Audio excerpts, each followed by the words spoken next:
আজকে আমরা তোমার এই চ্যাপ্টারের সপ্তম ক্লাস নেব, অর্থাৎ লেকচার 7।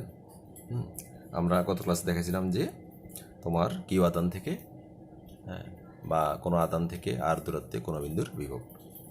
এখন দেখো, যদি একাধিক চার্জ থাকে সেক্ষেত্রে বিভব কী হবে, অর্থাৎ একাধিক আদানের ক্ষেত্রে বিভবটা কী হবে আমরা একটু দেখি। সে ধরো এইখানে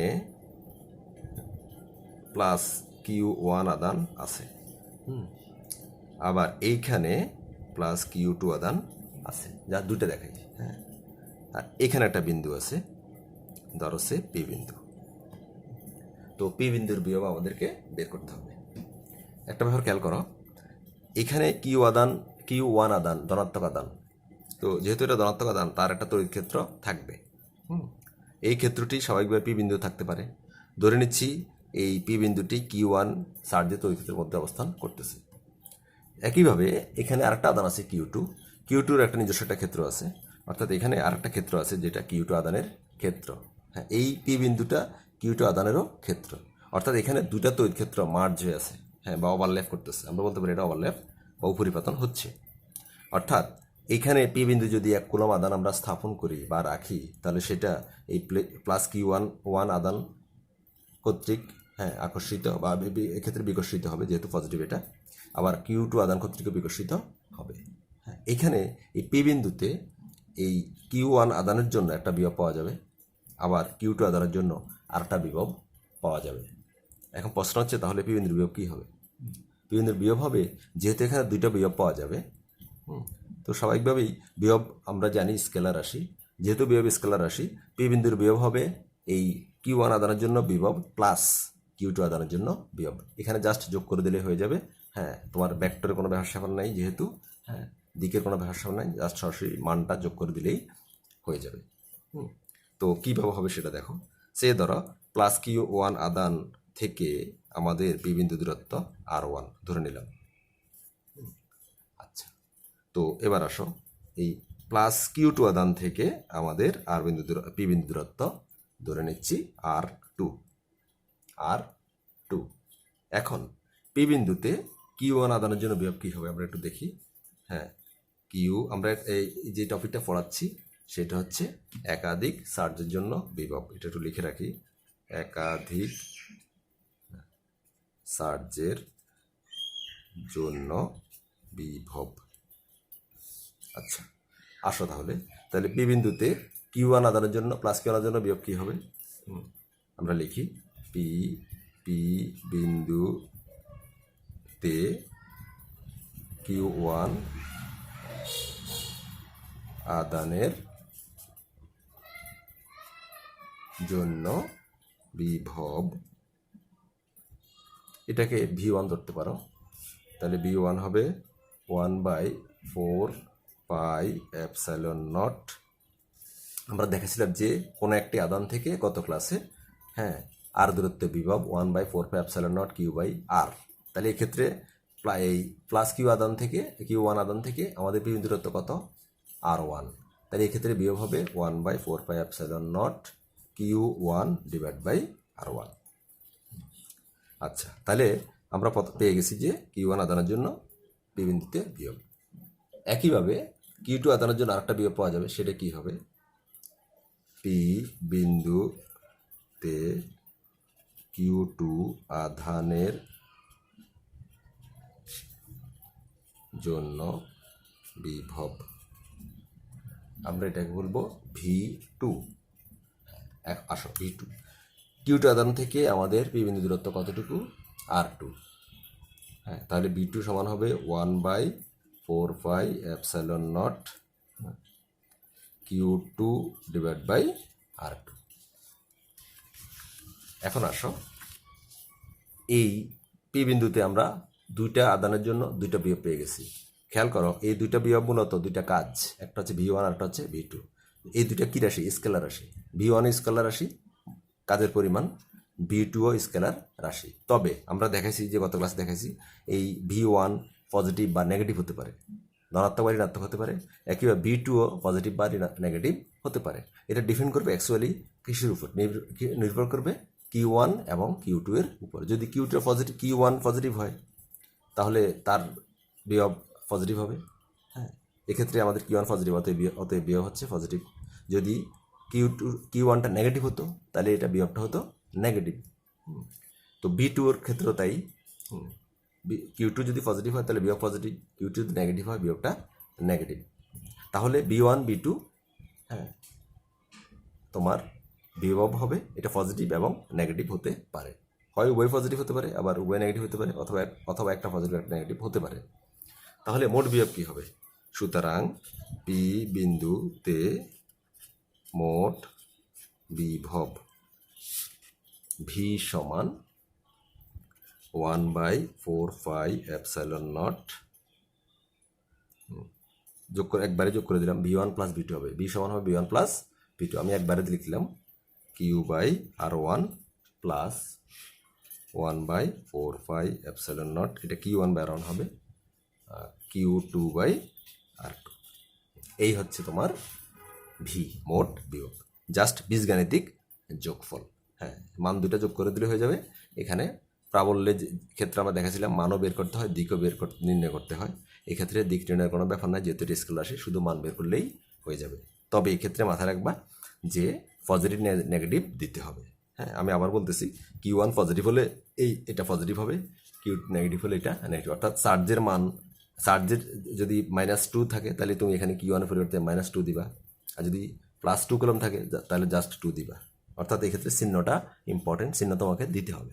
হ্যাঁ, Q1 Q2 চিহ্নটা অবশ্যই তোমাকে দিতে হবে। বীজগাণিতিক যোগফল করলে যেটা পাবো সেটাই হচ্ছে বি বিন্দুর বিভব। আমি এখানে দুটো আদানের জন্য দেখাইছি। যদি এখানে 2 এর বেশি আদান থাকে, 3টা আদান থাকে, তাহলে জাস্ট এখানে আরেকটা যোগ হবে, Q3/1/4πε0 Q3/R3। যদি 4টা থাকে আরেকটা যোগ হবে 1/4πε0 Q4/R4। এভাবে যদি যত সংখ্যকই থাকুক, হ্যাঁ, 100 200 300 চার্জ হতে পারে, কোনো সমস্যা না। হ্যাঁ, জাস্ট সবগুলো তোমার বিভব প্রতিটা আদানের জন্য আলাদা আলাদা বিভব নির্ণয় করে সেগুলা যোগ করে দিতে হবে। তাহলে আমরা তোমার এই কোনো বিন্দুতে বিভব নির্ণয় করতে পারবো। তো এরকম এই যে একাধিক চার্জের জন্য বিভব নির্ণয়ের, হ্যাঁ, আমরা একটা অঙ্ক দেখাতে পারি, তাহলে তোমরা ব্যাপারটা ক্লিয়ার হবা। অঙ্কটা দেখাচ্ছি এই কারণে, এই ধরনের অঙ্ক পরীক্ষায় প্রায়ই দেয়। তোমরা দেখবা বোর্ডের প্রশ্ন যদি দেখো তাহলে অনেক সময় পেতে পারো যে আমরা এরকম একটা অঙ্ক করাই, তাহলে ব্যাপারটা ক্লিয়ার হবা। যেহেতু এটা বোর্ডে আসে আমরা একটু দেখাই।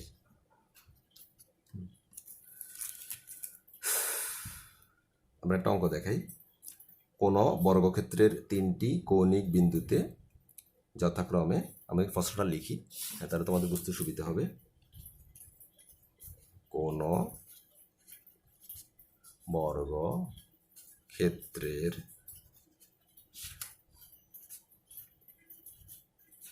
3টি কৌণিক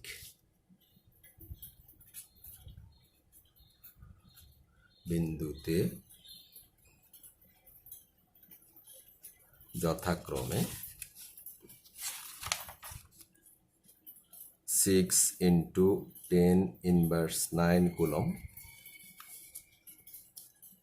-12 × 10⁻9 কুলম। খেয়াল করো, একটা কৌণিক বিন্দুতে আদান পজিটিভ, তার পরবর্তী কৌণিক বিন্দুতে আদান নেগেটিভ, মাইনাস আছে এখানে।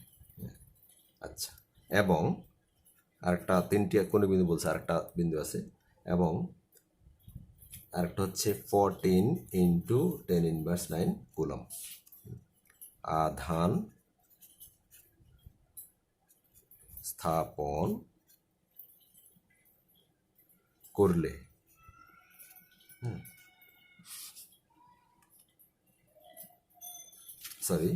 এই আধান স্থাপন করা হলো, অর্থাৎ একটা বর্গক্ষেত্রের 3টি কৌণিক বিন্দুতে 3টা আদানের কথা এখানে উল্লেখ করছে। আচ্ছা, 3টা আদানে কথা উল্লেখ করছে, কয়টা বিন্দুতে? 3টা বিন্দুতে। বাকি আরেকটা বিন্দু আছে, সেটা চতুর্থ কৌণিক বিন্দু। এবার কি বলছে দেখো, চতুর্থ কৌণিক বিন্দুতে কত আধান স্থাপন করলে বর্গক্ষেত্রের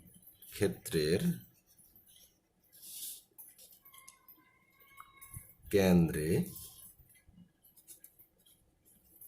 বিভব শূন্য হবে। খেয়াল করো, একটা বর্গক্ষেত্রের কথা বলছে যে বর্গক্ষেত্রে তোমরা জানো 4টা বাহু থাকে এবং প্রতিটা বাহুর দৈর্ঘ্য সমান এবং সবগুলো কোণ সমকোণ, এটা তোমরা জানো। এটা একটা চতুর্ভুজ, 4টা বাহু সমানই থাকবে। এখন বর্গক্ষেত্রে বাহুর কথা কি, বাহুর দৈর্ঘ্য কত সেটা কিন্তু এখন উল্লেখ নেই। উল্লেখ কি আছে? উল্লেখ আছে যে 4টা কোণের বিন্দুর মধ্যে 3টা বিন্দুতে 3টা নির্দিষ্ট পরিমাণ আদান দেয়া আছে, অর্থাৎ 3টা বিন্দুর আদান এখানে জানা আছে। কি আছে? জানা আছে। চৌদ্দ বিন্দুর কথা কি বলছে? যে চৌদ্দ বিন্দু একটা আদান আছে, হ্যাঁ, বাট সেটার মান কত সেটা বলে নাই, তোমাকে বের করতে হবে।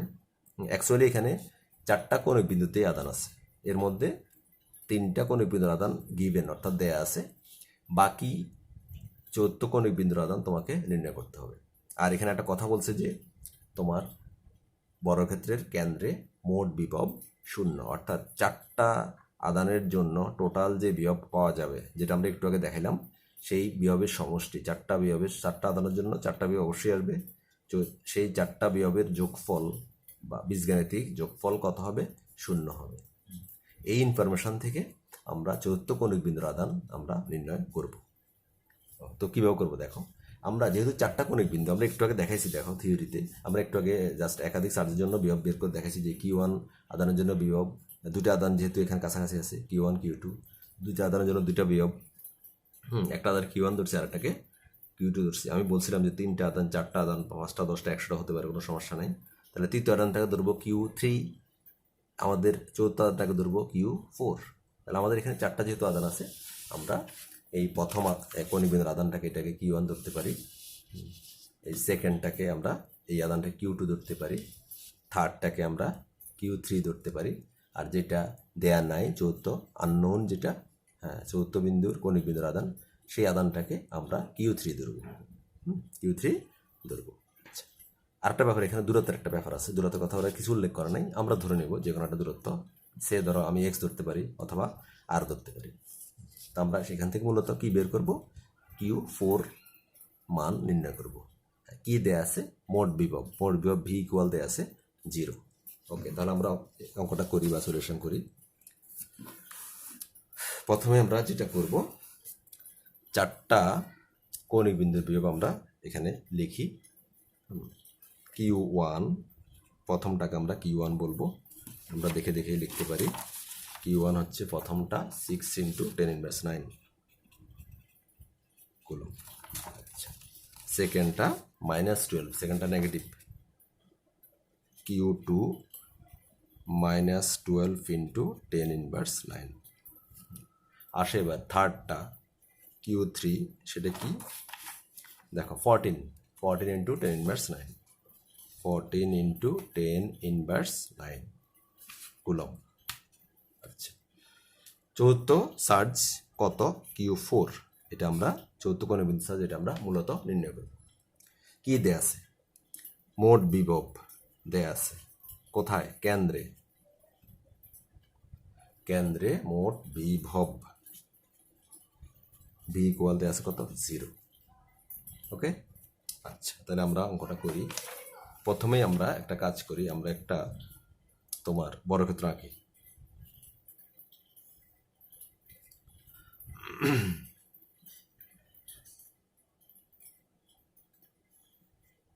এই বর্গক্ষেত্র একটা আঁকলাম। ওকে, ধরো এই প্রথম কোণিক বিন্দু এটা Q1, এটা ধরো সে দ্বিতীয়টি Q2, এটা ধরো তৃতীয় কোণিক বিন্দু Q3, এটা চতুর্থ কোণিক বিন্দু Q4। এর মধ্যে আমাদের এই 3টার মান আমরা জানি, চৌদ্দটা জানি না। এগুলো এখানে লিখলাম না, মানগুলো লিখলাম না, যেহেতু আমরা এখানে লিখছি, ডাবল লেখা দরকার নেই। এখন আসো বর্গক্ষেত্রের কেন্দ্র। কেন্দ্রটায় কোথায় দেখি? কেন্দ্র হচ্ছে অ্যাকচুয়ালি কর্ণদ্বয়। এই বর্গক্ষেত্রে 2টি কর্ণ আছে, এই কর্ণ দুটি যে বিন্দু ছেদ করে সেটা হচ্ছে তোমার হ্যাঁ কেন্দ্র। তাহলে কর্ণ দুটি আমরা আঁকি। এই একটা কর্ণ, এই আর একটা কর্ণ। তাহলে ছেদবিন্দু কোথায়? ও বিন্দু। ও বিন্দু হচ্ছে তোমার ছেদবিন্দু, কেন্দ্র। তাহলে ও বিন্দুতে এই মূলত ও বিন্দুতে বিভব এই ভি সমান হোয়াট বের করতে হবে। আসো এবার কীভাবে করবো আমরা?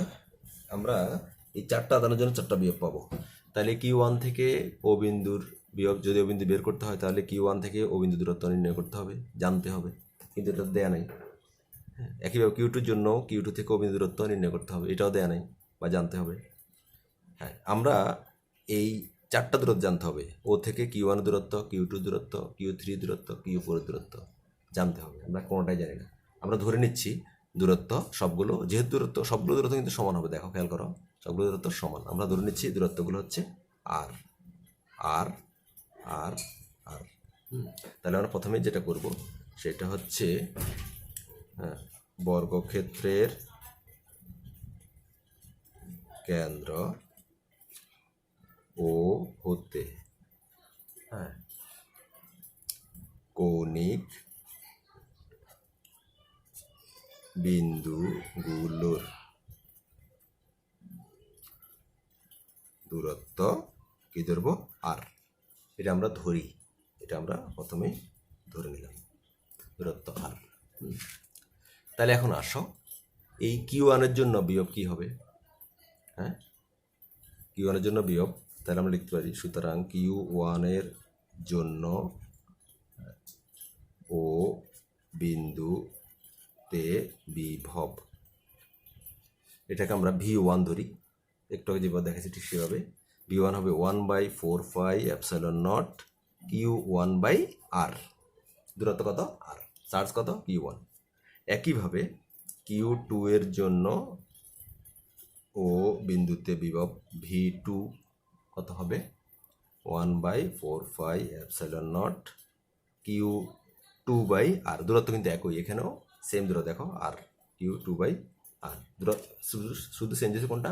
Q two. চার্জ হচ্ছে কিউ টু।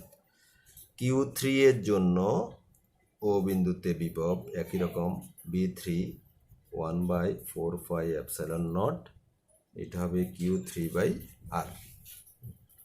কিউ ফোর এর জন্য বিভব বি ফোর সমান,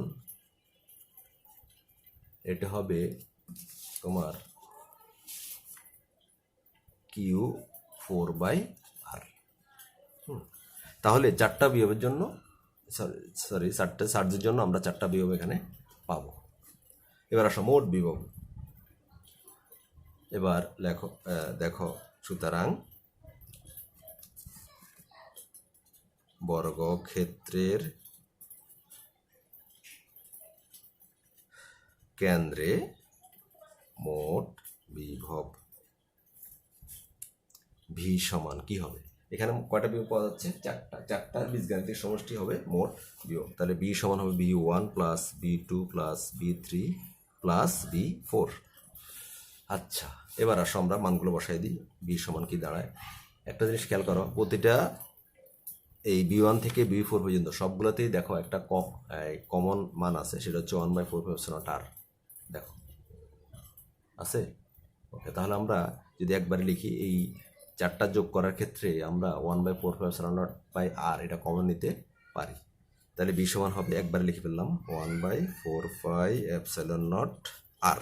এই পুরোটা কমন নিতে পারি একবারেই, আর কমন নিলে মাঝখানে থাকবে, হ্যাঁ, আমরা ওই যে V one plus V two plus V three plus V four করতেছি, ভিতরে কি থাকবে? Q one plus Q two plus q three plus q four. এবার আমরা এই মানগুলো বসাই। আচ্ছা, হ্যাঁ, বা মানগুলো একটু পরে বসাই, এখন থাকুক। আসো এবার বি সমান আমরা মোট বিভবটা পেয়ে গেলাম। এখন এখানে তো কন্ডিশন বলেই দিছে যে মোট বিভব বি ইকুয়াল 0। হ্যাঁ, মোট বিভব ইকুয়াল 0। তাহলে আমরা এই যে ডান পাশ এই বি ইকুয়াল যদি 0 বসাই তাহলে কি দাঁড়ায়? তাহলে প্রশ্ন মতে মোট বিভব বি ইকুয়াল 0। প্রশ্ন মতে মোট বিভব ভি ইকুয়াল 0। সুতরাং আমরা কি লিখতে পারি? 1/4πε0 আর Q one plus Q two plus Q3 plus Q4 equal কি লিখতে পারি, ইকুয়াল হচ্ছে 0। ওকে, এই তো আমাদের হয়ে গেছে। এবার এখন এই রাশি, এই দুটি রাশি এখানে দেখা যাচ্ছে। একটা হচ্ছে 1/4πε0r, আরেকটা হচ্ছে গুণাকার আছে আরেকটা রাশি Q1 plus Q2 plus Q3 plus Q4। হ্যাঁ, এদের এই দুইটা রাশি দেখো, এই রাশি আর এই রাশি, দুটি রাশির গুণফল হচ্ছে 0। তো তোমরা জানো দুটি রাশির গুণফল কখন 0 হয়, যে কোনো একটা রাশি অবশ্যই 0 হতে হবে, অথবা উভয় রাশি 0 হতে হবে, তাহলেই দুটো রাশির গুণফল 0 হয়। এখন এই প্রথম রাশিটা দেখো, এই রাশিটা কিন্তু 0 হওয়ার কোনো সুযোগ নেই বা হবে না কখনো। কেন হবে না? তোমরা 1/4πε0 মান জানো, 9 × 10⁹। আর এর মানটা যদি এখানে জানো, আমরা জানি না, ধরে নিছি, বাট আর তো একটা মান অবশ্যই থাকবে। অতএব এই রাশিটা 0 কখনোই হবে না। হ্যাঁ, তাহলে যেহেতু প্রথম রাশিটা 0 হওয়ার কোনো সুযোগ নেই, নিশ্চয়ই দ্বিতীয় রাশির মান 0, অর্থাৎ Q1 plus Q2 plus Q3 plus Q4 মান 0। হ্যাঁ, যদি এটা 0 না হয় তাহলে এই দুইটা রাশির গুণফল 0 হবে না। তাহলে আমরা কি লিখতে পারি? সুতরাং একবারে লিখে ফেলি Q1 plus Q2 plus Q3 plus Q4 equal 0। এখান থেকে আমাদের মূলত বের করতে হবে Q4। তাহলে Q4 সমান হয় মাইনাস, একবারে মাইনাস নিয়ে দিয়ে দিলাম, বা minus Q1 minus Q2 minus Q3। আমরা মাইনাসটা কমন নিতে পারি, মাইনাস কমন নিলে হবে minus Q1 plus Q2 plus Q3। এখন এগুলোর মানটা বসাই দিলে আমরা Q4 পেয়ে যাব। Q4 সমান কি দাঁড়ায়, এই Q1 Q2 এবং Q3-র মানটা এখন আমরা বসাই দেব। আসো, আচ্ছা, Q1 মান আমাদের কত ছিল, মাইনাস, কিন্তু মাইনাসটা আগেই লিখে দিই। Q1 মান হচ্ছে 6 × 10⁹ প্লাস Q2-র মান হচ্ছে মাইনাস 12 × 10⁹। তাহলে এখানে প্লাস না দিয়ে আমরা দেব মাইনাস, প্লাস মাইনাসে মাইনাস 12 × 10⁹ প্লাস Q3-র মান হচ্ছে 14 × 10⁹। এখন ভিতরে যদি আমরা যোগ বিয়োগ করি তাহলে কি দাঁড়ায়, এখানে 10⁹ সবগুলোতেই আছে, অর্থাৎ কমন নেওয়া যায়। 6 মাইনাস 12 কত হচ্ছে, -6 প্লাস 14 কত হয়েছে, 8, অর্থাৎ ভিতরে কি দাঁড়ায় 8 × 10⁹। তাইলে হবে -8 × 10⁹ কুলম। ব্যাস, আমরা পেয়ে গেছি যে Q4-এর মান 8 × 10⁹ কুলম। অর্থাৎ চতুর্থ কোণিক বিন্দুতে যদি এই ঋণাত্মক আধানটা, এটা কিন্তু নেগেটিভ আসছে, দেখছো, নেগেটিভ ঋণাত্মক আধান স্থাপন করা হয়, তাহলে এই বর্গক্ষেত্রের কেন্দ্রে মোট বিভব 0 হবে। এইটা হচ্ছে আমাদের আনসার। তাহলে একটা ব্যাপার খেয়াল করো, এক্ষেত্রে জাস্ট আমরা যোগ, খুবই সিম্পল বীজগাণিতিক যোগফল, শুধু যোগ করে দিলে হয়ে যাবে। এখানে দিকের কোনো ব্যাপার নেই, কারণ বিভব স্কেলার রাশি, শুধু মান পাওয়া যাবে। হ্যাঁ, মানটা হবে, হ্যাঁ, এই ক্ষেত্রে বলছে বিভব, টোটাল বিভব হচ্ছে 0। হ্যাঁ, তাহলে জাস্ট বসাই দিলে হবে। তবে একটা ব্যাপার মাথায় রাখবা, এই ক্ষেত্রে তোমরা প্রাবল্যে, আমরা দেখাছিলাম, আমরা প্রাবল্যের ত্রিভুজ দিয়ে অঙ্ক করেছিলাম, সেখানে প্রাবল্যের ক্ষেত্রে নির্ণয় করার ক্ষেত্রে U1 U2 নির্ণয় করার ক্ষেত্রে শুধু Q1 Q2-র মানটা ইউজ করছি। হ্যাঁ, আমরা কিন্তু চিহ্ন ইউজ করে নিই, নেগেটিভ চিহ্ন ইউজ করে নিই, সবসময় মানটা ইউজ করছি, কারণ আমরা সেখানে প্রাবল্যের মান বের করছি। আর দিক তো আমরা তোমার অন্যভাবে সেটা দেখাইছি, যেহেতু এটা ভেক্টর রাশি। হ্যাঁ, আর ফাইনালি আমরা ভেক্টরের সূত্র, ভেক্টর যোগের সূত্র প্রয়োগ করে তোমার টোটাল এই প্রাবল্য নির্ণয় করছিলাম। এক্ষেত্রে কিন্তু সেরকম না, এই ক্ষেত্রে আমরা বিভব বের করব, আর বিভব স্কেলার রাশি। আর এক্ষেত্রে মাথায় রাখবা, অবশ্যই সার্চ Q1 Q2 Q3 এগুলা চিহ্ন সহ বসাইতে হবে, অর্থাৎ নেগেটিভ থাকলে নেগেটিভ অবশ্যই বসাইতে হবে। হ্যাঁ, আর পজিটিভ থাকলে তো পজিটিভ বসাবো। অর্থাৎ প্রাবল্য, এই তোমার একাধিক চার্জের ক্ষেত্রে মোট প্রাবল্য বা লব্ধি প্রাবল্য বের করতে আমরা চিহ্ন ইউজ, Q1 Q2-র চিহ্ন ইউজ করবো না।